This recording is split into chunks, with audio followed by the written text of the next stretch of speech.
وأشهد أن محمدا عبده ورسوله لا نبي ولا رسول بعده يقول الله تبارك وتعالى يا أيها الذين آمنوا اتقوا الله حق تقاته ولا تموتن إلا وأنتم مسلمون. Kaum muslimin, kaum muslimat rahimani wa rahimakumullah. Kita bersyukur pada Allah Azza wa Jalla. Allah Subhanahu wa taala masih memberikan kesehatan, kesempatan.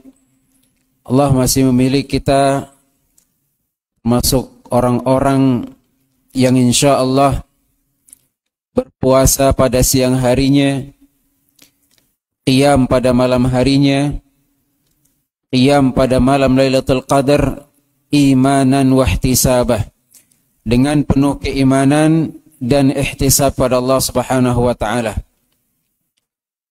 Maka kita ucapkan terima kasih, jazakumullah khair, kepada pengurus Masjid Al-Hijrah yang sudah memfasilitasi kita untuk beriktikaf, yang sudah memfasilitasi kita untuk mengamalkan sesuatu yang diamalkan oleh Nabi sallallahu alaihi wasallam, yaitu beriktikaf, luzumul masjid li taatillah. Kita tinggal di masjid, kita beribadah di masjid, kita menvariasikan ibadah yang bisa kita kerjakan. Semoga dengan ikhtiar yang kita lakukan ini, Allah pilih kita termasuk orang-orang yang diberikan taufik untuk bisa berjumpa dengan satu malam yang khairun min alfi syahr, lebih baik daripada 1000 bulan. Kaum muslimin, kaum muslimat yang dirahmati Allah Subhanahu wa taala, ibadah ketika i'tikaf, ketika berada di masjid, bisa kita ragamkan. Nabi sallallahu alaihi wasallam menghidupkan idza dakhala al-ashr shadda mi'zarahu, kencangkan ikat pinggangnya. Beliau tidak menggauli istrinya, padahal boleh. Uhilla lakum lailatas siyamir rafathu ila nisaikum. Pada malam bulan Ramadan ketika berbuka puasa, silakan campuri istri-istri kalian. Tapi ketika 10 terakhir bulan Ramadan, Nabi sallallahu alaihi wasallam kencangkan ikat pinggangnya, tinggalkan istri-istrinya. Kemudian wa ahya lailahu, hidupkan malamnya. Pemahaman kebalikannya adalah siang istirahat. Ada dua pendapat di sini. Pertama, ahya lailahu memang full dari habis Isya. Malam itu dihitung ketika azan maghrib. Dari azan maghrib sampai azan subuh tidak tidur. Itu makna menghidupkan. Ahya lailahu. Sebagian ulama yang lain mengatakan menghidupkan sebagian besar malam. Artinya tetap ada tidur, mungkin di awal setelah Isya istirahat, kemudian nanti istar pertengahan malam sampai subuh. Atau kita balik, ya. Setelah Isya kita istirahat, kemudian pertengahan malam kita istirahat. Setelah Isya kita beribadah, pertengahan malam kita istirahat. Ada dua makna. Kemudian apa yang dilakukan Nabi sallallahu alaihi wasallam ketika ahya lailahu, menghidupkan malam? Di hadis yang lain Nabi sallallahu alaihi wasallam mengatakan, man qama lailatal qadri imanan wa ihtisaba. Barang siapa yang qama, berdiri pada malam Lailatul Qadar dengan keimanan dan ihtisab, ghufira lahu ma taqaddama min dzambi, diampuni segala dosanya yang telah berlalu. Khilaf lagi para ulama, apa makna qama di sini? Apakah hanya harus salat? Bagaimana baca Al-Qur'an? Apakah hanya dengan salat? Bagaimana dengan kajian? Apakah hanya salat? Bagaimana dengan sedekah? Ada dua pendapat. Pendapat pertama mengambil zahir hadis, yaitu qama, salat. Artinya adalah yang masuk dalam kategori diampuni dosa yang telah berlalu adalah orang yang qiyamul lail. Berapapun itu jumlahnya, dengan khilafnya. Ada yang mengatakan 13, ada yang mengatakan 11, ada yang mengatakan tidak ada batas. Yang jelas dia sholat. Masuk dalam kategori koma. Kemudian makna yang kedua, pendapat yang kedua ini umum. Adalah barang siapa yang berdiri beribadah dalam bentuk apapun. Ada yang baca Quran, ada yang belajar tahsinnya, ada yang diskusi agamanya, ada yang sedang tanya jawab, ada yang sedang berbakti pada orang tua, ada yang sedang sedekah, ada yang sedang menasehati anaknya, menasehati istrinya. Yang penting ibadah yang dia lakukan pada malam tersebut, maka diampuni dosanya yang telah berlalu. Maka ahbati fillah rahimakumullah, insyaallah tidak perlu kita pertentangkan, semuanya bisa kita lakukan. Yang sudah selesai tarawih, silakan kita kerjakan yang lain. Barang siapa yang mengatakan tidak bisa lebih, tidak boleh lebih daripada 11, silakan kerjakan yang lain. Barang siapa yang mengatakan tidak ada batas, silakan Anda ingin sholat, ingin baca Quran, ingin kajian, apapun itu, yang jelas kita ahya lailahu, menghidupkan malam kita sebagaimana Nabi SAW menghidupkan malamnya. Kemudian yang ketiga kata Nabi SAW berdasarkan hadis di atas, yaitu wa aiqadha ahlahu, bangunkan keluarganya. Hebati billah rahimani wa rahimakumullah. Kita beriktikaf ibadah sendiri. Bukan berarti kita tinggalkan istri kita. Bukan berarti kita tinggalkan anak-anak kita. Andai kata sekiranya dengan kita iktikaf istri kita terlantar, ini kurang tepat. Iktikaf ibadah sunnah, tapi kita telantarkan nafkah, kita telantarkan keamanan istri kita, tidak kita perhatikan anak kita, atau bahkan justru anak kita lebih merdeka kalau kita tidak di rumah. Kalau kita di rumah jam 8 sudah pulang anak gadis kita, ternyata ayah iktikaf jam 12 malam belum pulang, kibuk bersama teman-teman, ayah tidak ada, ayah di masjid. Maka Allah Ta'ala perlu dievaluasi lagi. Apakah benar cara iktikaf kita? Karena Nabi SAW aiqadha ahlah, tetap tidak dia tinggalkan keluarganya. Suatu ketika ibunda kita Aisyah radhiyallahu ta'ala anha menjelaskan bagaimana Nabi SAW tetap perhatian dengan istrinya. Yaitu Nabi SAW menjulurkan kepalanya ke rumahnya. Jadi rumah Nabi dengan Masjid Nabawi itu nempel. Dan orang yang iktikaf itu tidak boleh keluar masjid. Beliau keluarkan kepalanya dan ibunda kita Aisyah menyisir rambut Nabi SAW. Emang Nabi tidak bisa nyisir rambut? Bisa. Tapi bagaimana bentuk beliau perhatian kepada istrinya? Dia tetap tidak meninggalkan keluarganya. Suatu ketika ibunda kita Safiyah radhiyallahu taala anha menjenguk Nabi SAW yang sedang iktikaf. Menjenguk, berbicara dan seterusnya. Ya, hadis pertama, kenapa Aisyah tidak masuk masjid? Karena ketika itu beliau sedang tidak sholat. Makanya Nabi yang keluarkan kepalanya. Adapun ibunda Safiyah, beliau masuk masjid berjumpa dengan Nabi SAW, berbicara atau mungkin bawa bekal.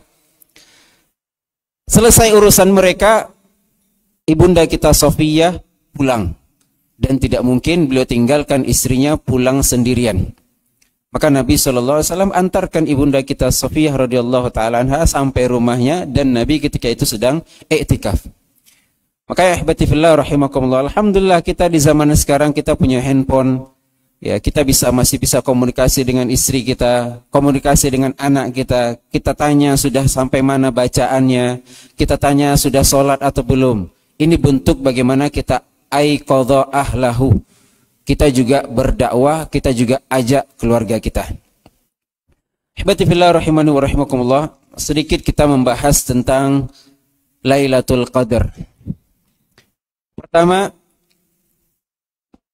namaan Lailatul Qadar. Ya, kita malam Lailatul Qadar.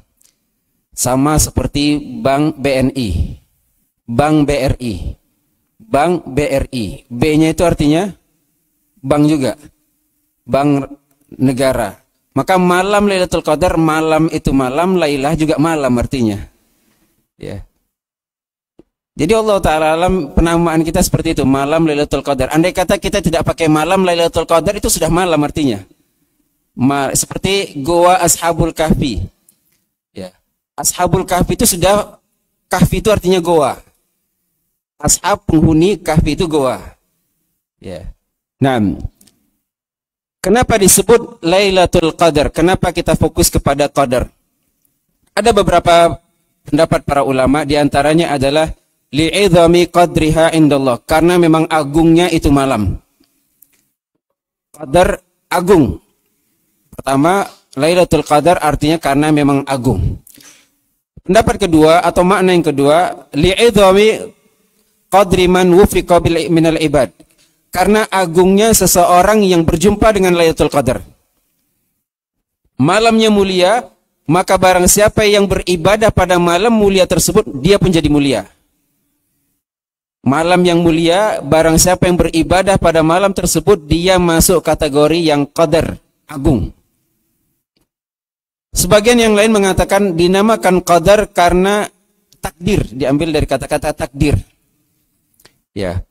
Li'anna a'malas sana tuqaddar fiha, karena takdir tahunan ditentukan pada malam Lailatul Qadar. Jadi ada takdir di Lauhil Mahfuz, ada takdir yang dicatat ketika kita dijanin, ada takdir tahunan.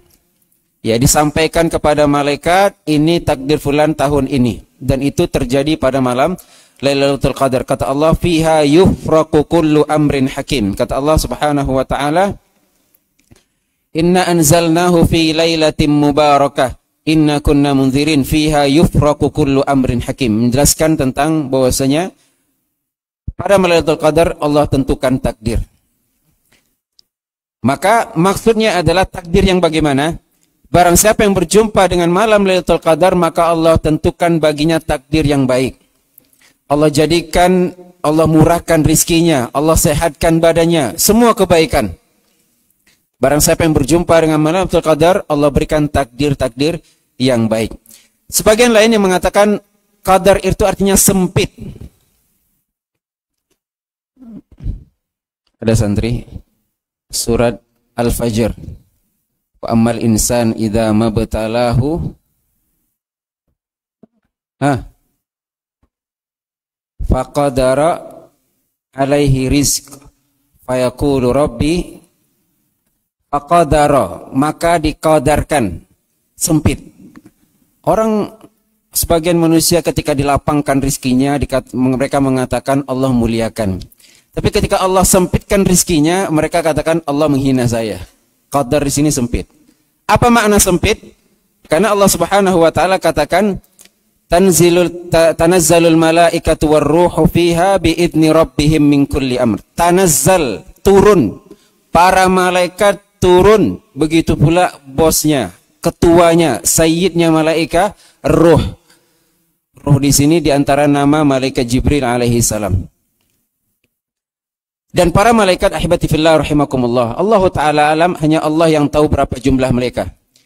Tapi ada hadis Nabi SAW, Nabi katakan, tidaklah ada 4 ruas jari di langit, kecuali di sana ada malaikat ra'uja wadi'un jabahatahu sajidan lillah, yang sedang sujud, yang sedang ruku. 4 ruas jari. Ini banyak kosong nih. Jadi di langit itu tidak ada celah kosong seperti ini. Ada lagi Baitul Ma'mur. Masuk ke dalamnya 50.000 malaikat setiap hari. Idza kharaju lam ya'udu ilaihi abada. Kalau sudah masuk kemudian mereka keluar, tidak akan kembali. Artinya setiap hari ada 50.000 malaikat gonta-ganti yang masuk Baitul Ma'mur itu. Dari dulu sampai sekarang. Maka jumlah malaikat lebih banyak daripada jumlah manusia. Dan itu mereka semuanya turun, atau sebagian mereka turun ketika malam Lailatul Qadar, sehingga bumi menjadi sempit. Kenapa mereka turun? Karena merayakan, karena bergembira, karena malam tersebut adalah malam rahmat. Inna anzalnahu fi lailatin mubarakah, penuh berkah, penuh keselamatan. Naam, itu diantara penamaan kenapa dinamakan Lailatul Qadar. Kemudian apa hikmah Allah berikan malam Lailatul Qadar kepada kita? Karena pada malam Lailatul Qadar tersebut Allah turunkan Al-Quran. Kata Allah, Inna anzalnahu fi Lailatul Qadar. Sungguh telah kami turunkan Al-Quranul Karim jumlatan wahidah. 30 juz pada malam Lailatul Qadar. Yaitu dari Baitul Izzah ila sama'id dunya, min Lauhil Mahfuz ke Baitul Izzah. Kemudian turun kepada Nabi baru selama 23 tahun.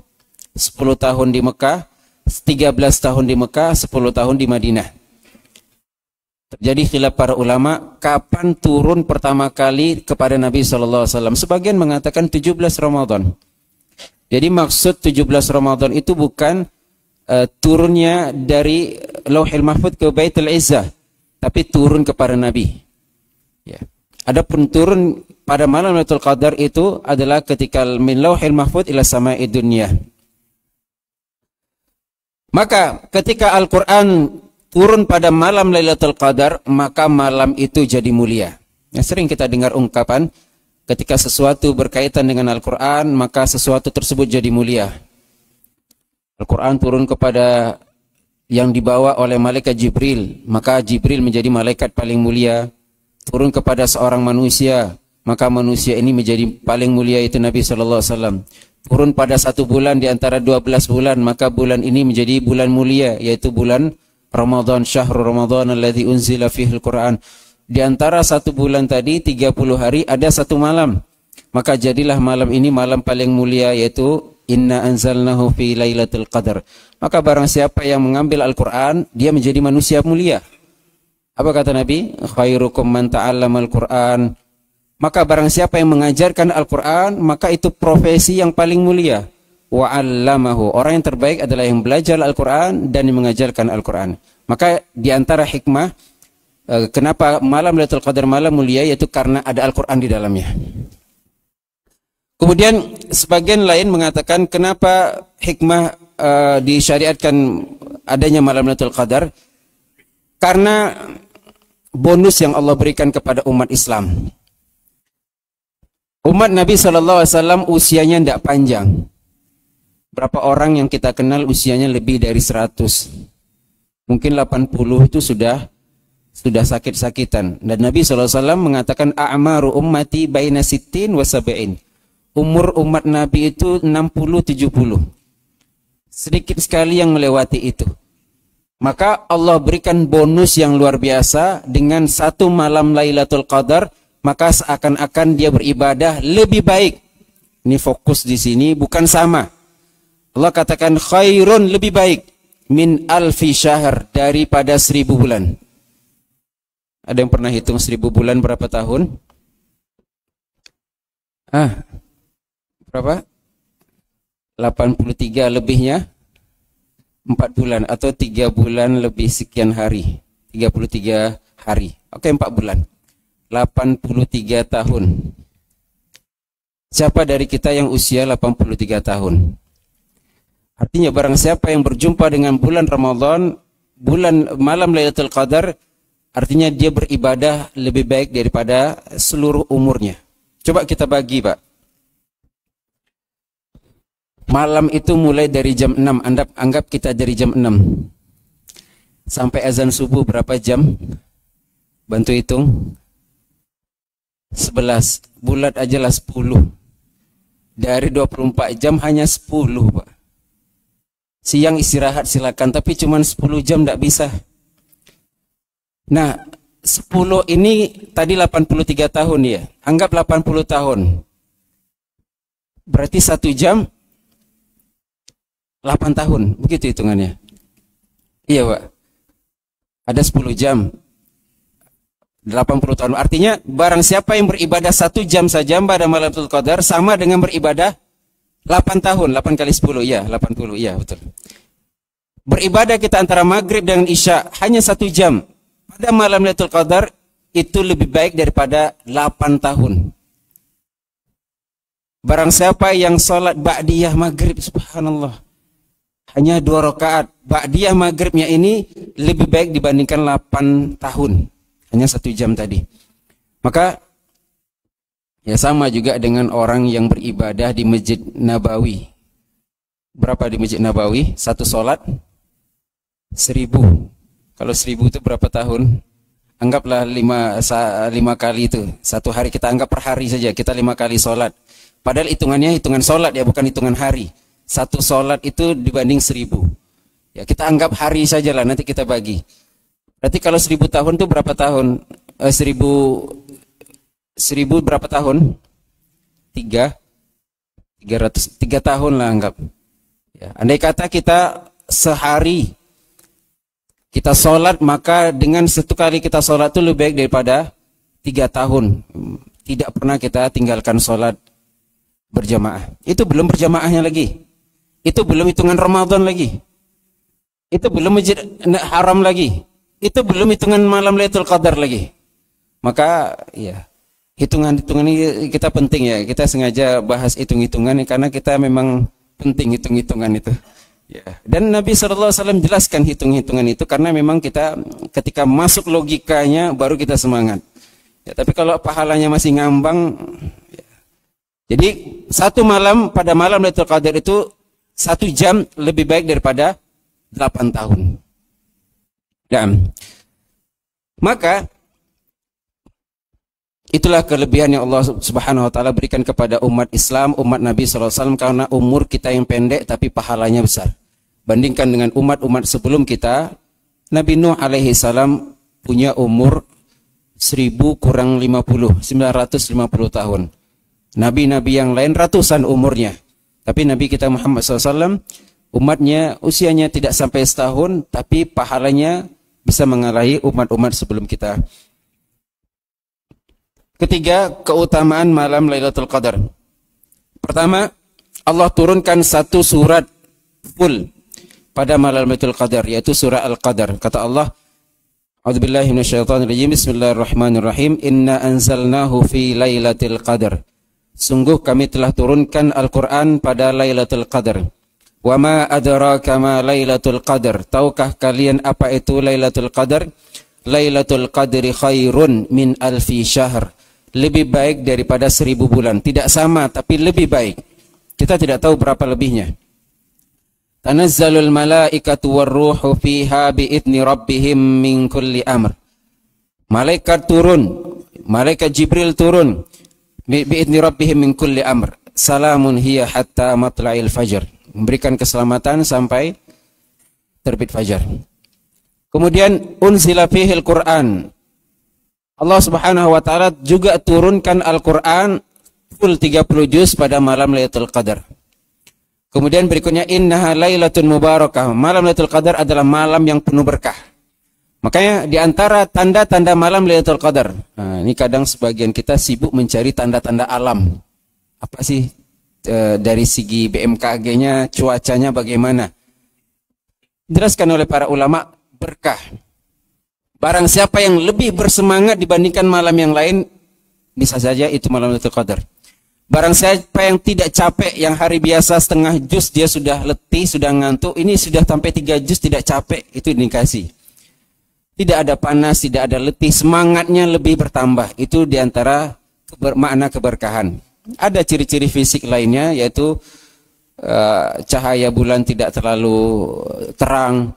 Adapun pagi harinya cahaya matahari tidak terlalu terang dan tidak redup. Kemudian Lailatul Qadar adalah khairun min alfi syahr, lebih baik daripada 1000 bulan. Kemudian salam, Allah Subhanahu wa taala berikan keselamatan. Allah berikan berkah, Allah berikan rizki, Allah berikan segala makna keselamatan pada hari itu. Pada malam itu bagi orang yang beribadah ketika malam Lailatul Qadar. Kemudian Nabi SAW juga berusaha mencari malam Lailatul Qadar. Ya. Berapa kali Nabi berjumpa Ramadan, Pak? 8 atau 9 kali. Dulu di awal-awal Ramadan itu disyariatkan, Nabi mencari Lailatul Qadar itu di 10 malam pertama. Tidak jumpa. Dicari 10 malam kedua. Tidak jumpa. Baru dapat di 10 malam ketiga. Ketika Nabi sudah dapat dan Allah Subhanahu wa taala kabarkan, Nabi perintahkan, Arraw Lailatul Qadri fil ashril awakhir min Ramadan. Cari Lailatul Qadar di 10 malam terakhir. Ya, bahkan dulu Nabi SAW tahu kapan Lailatul Qadar itu, tanggal berapa pastinya. Nanti kita sebutkan khilafnya. Kemudian Nabi keluar rumah, walamma kharajtu, beliau ingin keluar, beliau ingin sampaikan hari ini malam Lailatul Qadar. Ternyata ketika itu beliau melihat, ini dijelaskan oleh Bukhari atau Muslim, melihat dua orang sahabat sedang berselisih. Ini lagi semangat kita nih, ternyata kita lihat teman kita lagi berantem. Hilang pikiran kita. Maka farufi'at, kata Nabi SAW, maka diangkatlah ilmu tentang kapan pastinya malam Lailatul Qadar. Fa'asa an yakuna khairan, dan semoga hilangnya ilmu tersebut itu menjadi kebaikan. Apa hikmah yang bisa kita ambil? Berantem itu menghilangkan berkah. Berantem itu menghilangkan keberkahan. Ya, Allah katakan wa'tasimu bihablillahi jami'an wala tafarraqu. Jangan berantem, jangan bertikai, jangan berpecah belah. Ya, karena perbedaan itu pasti ada. Perbedaan pasti ada.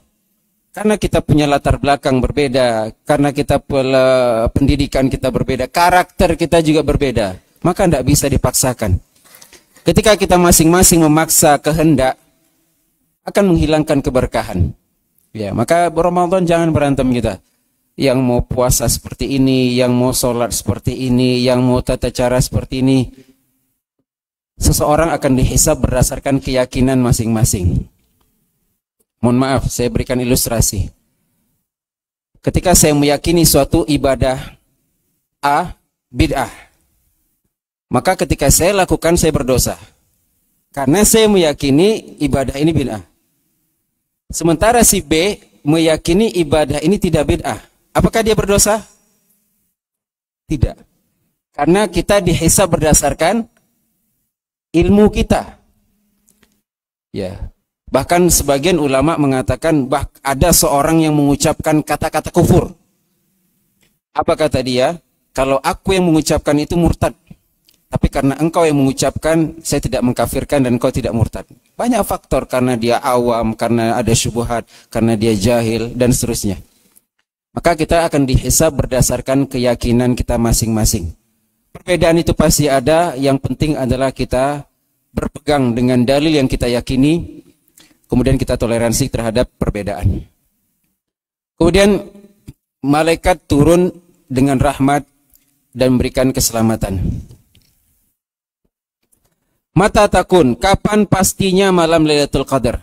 Ya. Allah Ta'ala alam, ya, sebagian ulama mengatakan malam Lailatul Qadar itu ada dua pendapat. Satu mengatakan malam Lailatul Qadar itu pasti tanggalnya dan tidak berpindah-pindah. Misalnya 21 sudah, 21 terus. Pendapat kedua mengatakan malam Lailatul Qadar itu bisa berpindah-pindah. Tahun ini 21, tahun depan 23, tahun depan lagi 25, bebas. Tidak pasti kapannya. Jadi di sini secara garis besar ada dua pendapat. Pertama mengatakan tanggalnya tidak berpindah-pindah. Dia kata 23, 23 terus. Pendapat kedua mengatakan berpindah-pindah. Sebagian ulama mengatakan tanggal 21 atau malam 21. Ada lagi yang mengatakan malam 23. Dan ini pendapat Ahlul Madinah, di antara Imam Hasan Al-Basri dan yang lainnya. Sebagian berpendapat bahkan malam 24. Ahlul Basrah mengatakan malam 24. Ada yang mengatakan 25. Dan yang paling banyak jumhur ulama mengatakan malam 27. Ya. Adapun yang mengatakan malam 29 ini dhaif. Sebagian ulama mengatakan dhaif pendapat yang mengatakan malam 29. Kenapa? Karena 29 itu sudah akhir. Sudah tutup buku bahasa kita. Laporan sudah selesai, tinggal penggajian. Maka tidak mungkin kejadian itu ada di akhir-akhir. Sebagian ulama berpendapat seperti itu. Andai kata malam Ramadannya hanya 29 hari, maka tidak mungkin Lailatul Qadar di hari terakhir. Ya, tapi sebagian lain mengatakan, ya, yang jelas lagi malam ganjil karena Nabi SAW mengatakan cari malam Lailatul Qadar itu fil autar, dalam malam-malam ganjil. Kemudian ihbati fillah rahimakumullah, tidak menutup kemungkinan juga terjadi pada malam-malam genap. Ada khilaf lagi para ulama, sebagian mengatakan juga bisa terjadi pada malam-malam genap. Kenapa bisa malam genap? Karena hitungannya terbalik. Hitungannya terbalik dari akhir ke depan. Karena hadis Nabi SAW bisa saja di 9 tersisa, bisa saja di 7 yang tersisa, 5 tersisa, 3 tersisa, dan seterusnya. Berarti hitungannya terbalik, dan hitungan ini tidak bisa kita ketahui kecuali Ramadan selesai. Karena kita tidak tahu apakah ini 29 atau 30. Ya Allah Ta'ala, sebagian ulama berpendapat demikian, tapi ala kulli hal, barang siapa yang menghidupkan full dengan beribadah pada 10 terakhir bulan Ramadan, maka insya Allah dia akan berjumpa dengan malam Lailatul Qadar tersebut. Kemudian apa hikmah Allah Subhanahu wa taala tidak jelaskan kapan malam Lailatul Qadar itu terjadi? Pertama, kalau sekiranya dijelaskan misalnya tanggal sekian, maka Al-Hijrah ini tidak akan muat ini. Sekarang malam 23, diumumkan sama takmir masjid malam 23 nanti malam Lailatul Qadar, tidak akan muat ini. Ya, karena orang di pasar pun juga akan turun ke sini. Ya, malam 23 saja. Kemudian dampaknya apa? Ketika malam itu berlalu, bapak pun pulang. Yang itikaf pun pulang, kan sudah selesai. Kan sudah tahu malam 23. Dan kita pun datangnya hanya malam 23.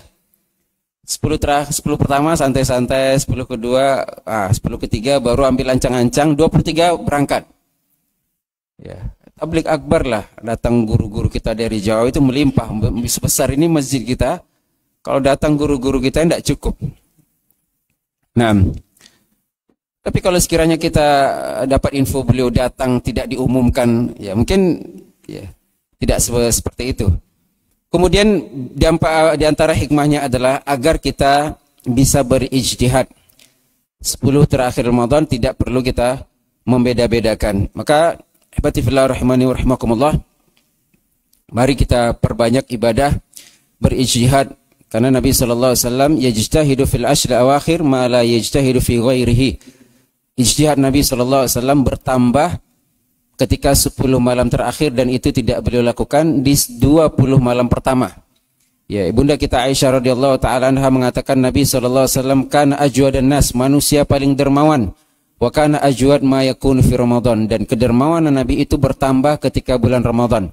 Dan di antara 30 ini di 10 terakhir kedermawanannya pun bertambah. Maka kita punya kota infak, kita punya rekening, kita bisa transfer, kita bisa kirim ke keluarga kita, kirim ke bibi kita, keponakan kita, kita kirim THR. Jadi kirim THR itu sekarang aja, Pak. Jangan pas lebaran. Hilang pahalanya. Pas sekarang nih THR biar dimanfaatkan, mau belanja baju mereka, karena kita akan dihitung sedekah di malam Lailatul Qadar. Hadza wa sallallahu ala nabiyina Muhammad wa ala alihi wa sahbihi ajma'in. Silakan jika ada pertanyaan.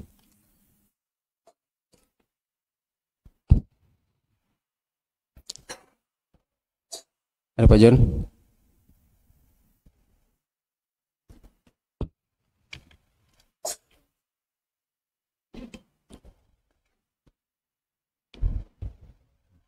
Silakan, Pak.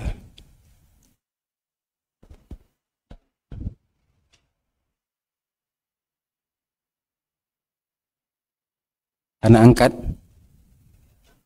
membeli. Siapa yang jual, Pak?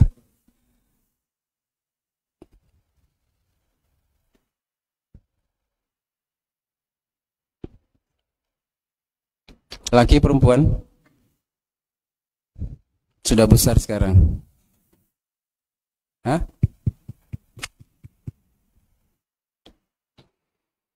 Ada pertanyaan bagaimana hukum kita punya anak angkat, dan di sini dicontohkan dibeli ya. Hah? Adopsi ya. Ya.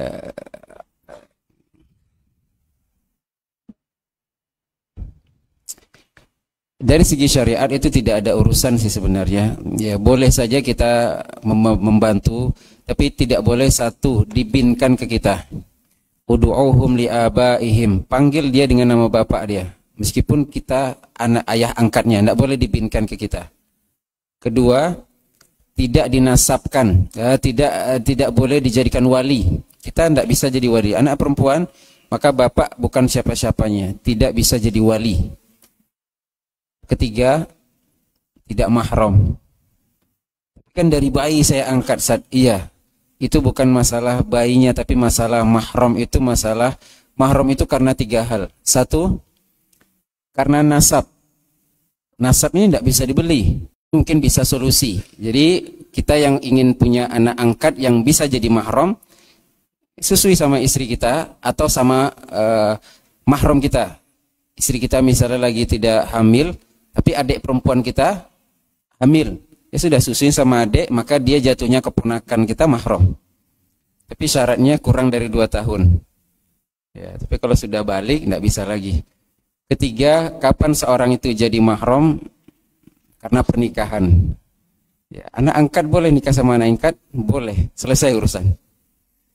Ya. Atau kita jadikan dia menantu, betul. Dia anak perempuan, kita angkat, kita nikahkan dengan anak kandung kita, maka dia mahram kita. Allah Ta'ala alam. Silakan.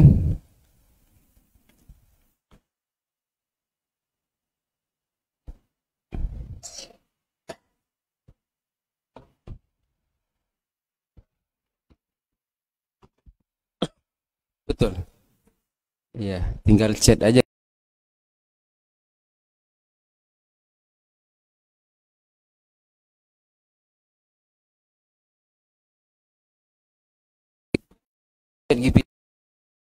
Dia.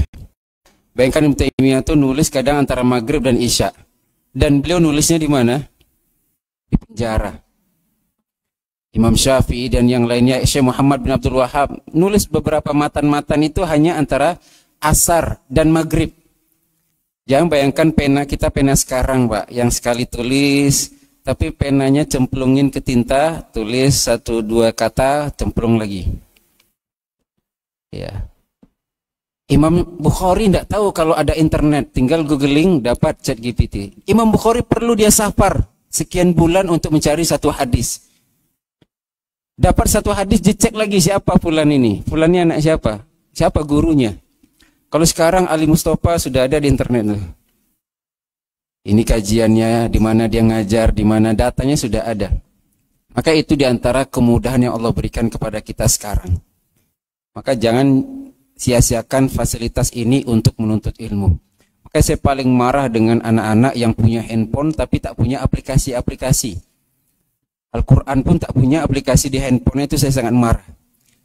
Ada aplikasi ChatGPT, ada aplikasi pencarian hadis, ada aplikasi penghitung waris. Bapak hitung waris bisa dengan handphone sekarang tuh. Ya. Cari deteksi hadis juga bisa. Hadis ini ada mausuah hadithiyah, udah keluar semua pendapat tentang hadis itu. Bahkan masalah khilafiyah itu selesai dijawabnya semua, alhamdulillah. Tapi apakah cukup? Tidak. Karena ilmu itu memang harus didapatkan dengan talaki, duduk. Abdullah bin Mas'ud atau siapa saya lupa, datang kepadanya seorang pria dalam kondisi marah. Kemudian minta fatwa, wahai imam, apakah membunuh manusia akan masuk surga, tidak kekal di neraka? Apa jawaban kita? Membunuh kafir atau tidak? Membunuh. Hah? Kita membunuh orang, kekal kita di neraka atau tidak? Andai kata kita tidak bertobat nih, mati kita dalam bunuh-bunuhan itu, masuk neraka atau masuk surga kita? Masih muslim atau tidak? Berarti dia muslim tapi diancam neraka begitu ya? Tidak kekal. Ya, alhamdulillah. Tapi sahabat Nabi mengatakan masuk neraka. Tidak beliau sampaikan surganya, tapi beliau katakan masuk neraka. Dan beliau berdalil wa man qatala mu'minan muta'ammidan fajaza'u jahannam khalidan fiha. Barang siapa yang membunuh umat Islam maka balasannya neraka kekal. Sahabat kaget. Kami selama ini belajar dosa yang kekal itu syirik. Dalilnya banyak. Innallaha la yaghfiru ayyushraka bihi wa yaghfiru ma duna dzalika liman yasha. Allah akan ampuni dosa selain syirik. Tapi dosa syirik tidak Allah ampuni. Tapi kenapa engkau mengatakan kekal di neraka? Itu kan berbeda ilmu dengan praktek itu. Apa kata beliau? Kalian tak tengok dia datang dalam kondisi marah, dalam kondisi dendam, dalam kondisi emosi. Cepat kalau saya jawab, enggak, insya Allah masuk neraka gampang, berangkat dia itu. Itu enggak bisa kita belajar di internet. Hikmah seperti itu kita enggak bisa belajar. Apa dosa, apa hukum zina? Kalau ada orang minta berzina sekarang gimana? Ini kurang ajar nih, apalagi netizen itu subhanallah semua dikomentari. Ya. Tapi apa yang dilakukan Nabi SAW ketika ada orang minta berzina? Ya Rasulullah, i'dzan li bizina.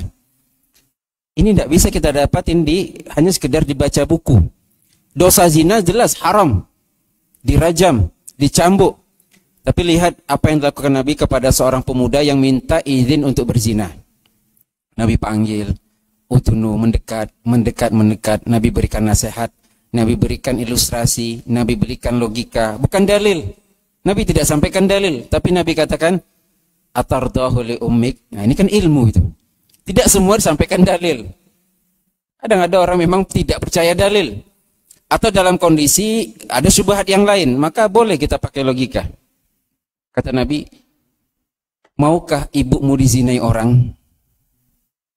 Enggak ya Rasulullah, sama. Engkau berzina dengan wanita yang itu juga ibunya orang. Atardahu li ukhtik, apakah mau saudarimu dizinai orang, kakak perempuanmu, adik perempuan? Ya Rasulullah, sama. Engkau berzina dengan seorang wanita yang dia apakah itu ibunya orang, apakah itu kakak, adik, ataukah bibi, ataukah anak. Kemudian Nabi doakan. Maka duduk di majelis ilmu itu tidak ada solusi. Ya. Ilmu, Masya Allah, sekarang handphone sudah ada di tangan, ilmu semua ada di tangan. Tapi kalau kita tidak duduk di kajian, ya mohon maaf, tidak bisa. Karena ilmu itu dengan talaki, face to face, sammu lana rijalakum. Di mana kalian belajar?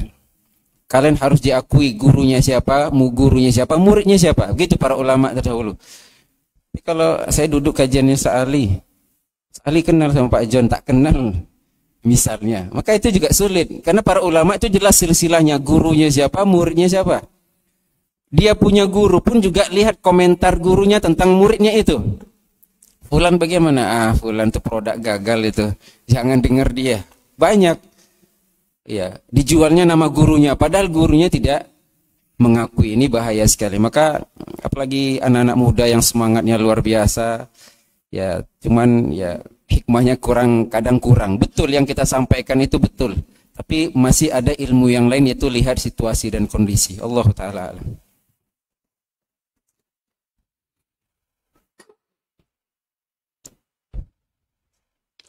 Bismillah, pahala malam Lailatul Qadar apakah didapat oleh orang saja atau siapapun yang melakukan ibadah di malam tersebut? Sekarang hari apa, Pak? Sabtu. Siapa yang jumpa hari Sabtu ini? Siapa yang hidup hari ini? Begitu pula Lailatul Qadar. Siapa yang berjumpa dengan Lailatul Qadar? Siapa yang hidup di hari itu? Apakah di Amerika juga sekarang hari Sabtu? Sama ya. Apakah di Arab juga sekarang hari Sabtu? Sama. Maka begitu pula malam Lailatul Qadar itu hanya satu waktu malam. Yang semua kita akan yang hidup berjumpa dengan malam tersebut. Cuman pertanyaannya, apa kondisi kita ketika berjumpa dengan malam itu? Sedang apa? Kalau sedang kajian, maka kajian kita ini khairun min alfi syahr. Saya kajian sama Ali Mustafa 1 jam, anggap 8 tahun. Kan itu tadi hitungannya. Siapa dari kita belajar 8 tahun? Saya pondok aja cuma 6 tahun. Ya. Ini 8 tahun dengan 1 jam tadi. Saya sedang baca Quran, kita baca Quran 8 tahun.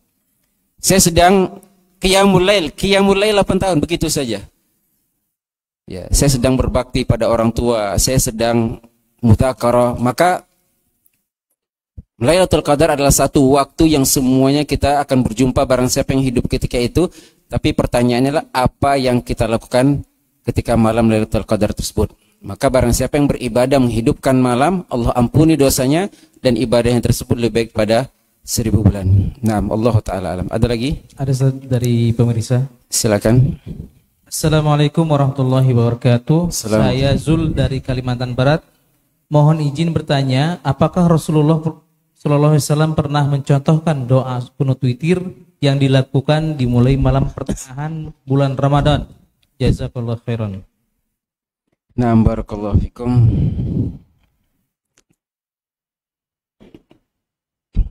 Apakah Rasul SAW pernah mencontohkan doa kunut witir yang dilakukan dimulai?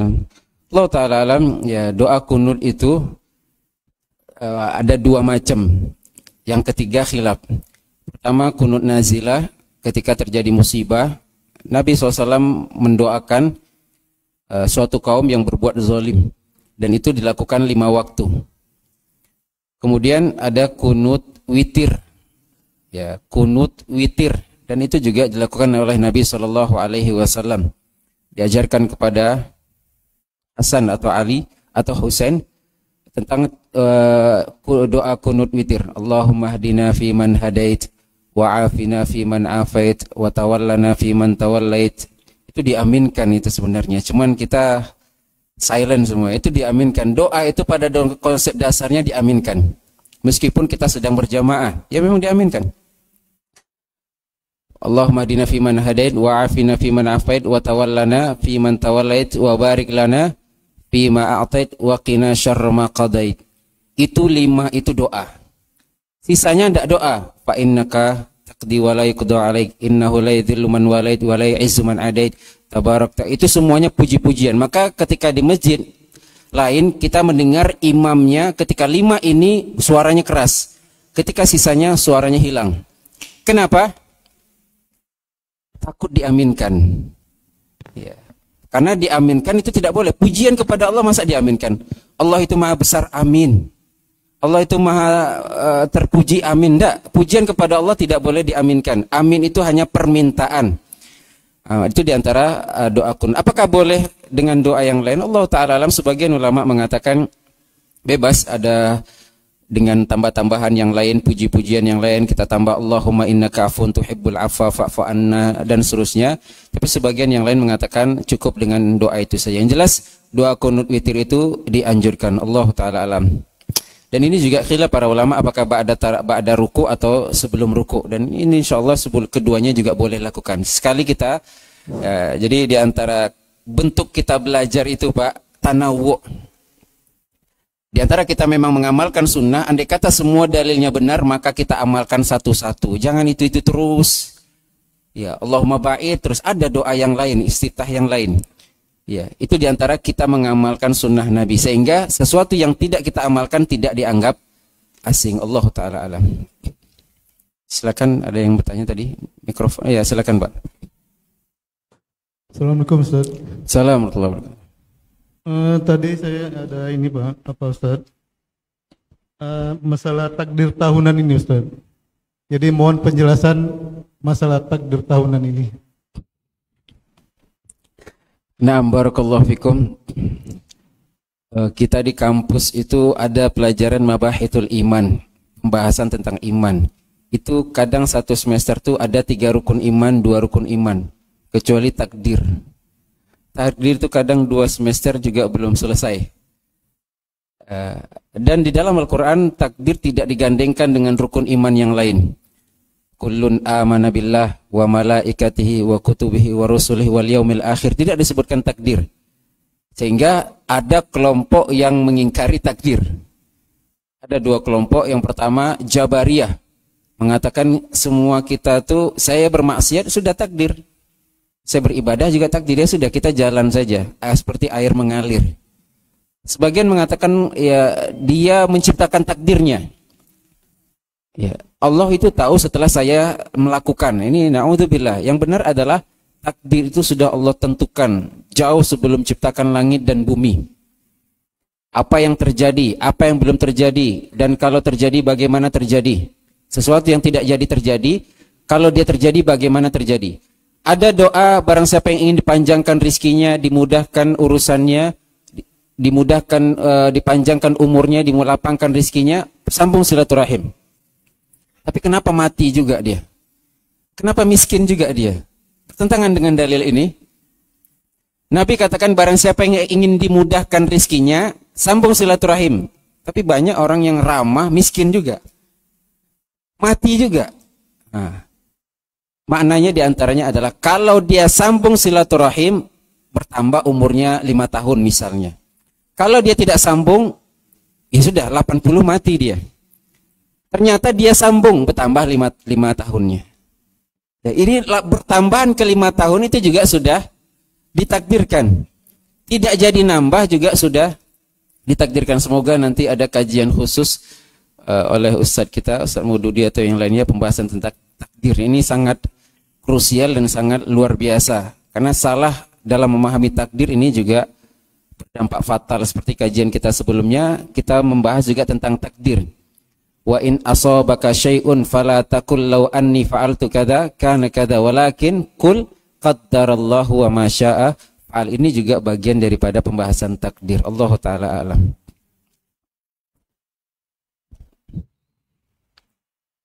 Habis? Dan Ustaz, ada dari pemirsa, mungkin tadi mungkin sudah terjawab juga.